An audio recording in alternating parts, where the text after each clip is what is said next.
अस्सलामुअलैकुम नाज़रीन, मैं हूं सलवा स्नैन और आप देख रहे हैं सूर्या न्यूज़ HD।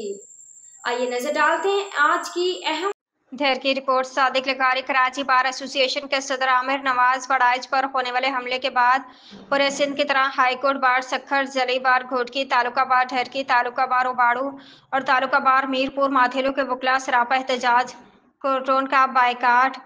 आमिर नवाज पर हमले की सख्त अल्फाज में मजम्मत। पंजाब जाने वाली गैस की main line, railway track, Sindh Punjab border, Engro की पंजाब जाने वाली खाद को बंद करने का ऐलान। सखर हाईकोर्ट के सदर कुर्बान अली मलाटू ने मीडिया से बात करते हुए कहा कि आमिर नवाज वड़ाइच पर होने वाले बुज़दिलाना हमले की सख्त अल्फाज में मजम्मत करते हैं।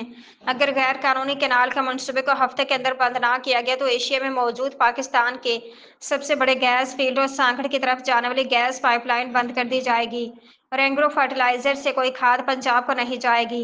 पानी हमारे लिए जीने की वजह है, पानी पर कभी भी कोई समझौता नहीं किया जाएगा।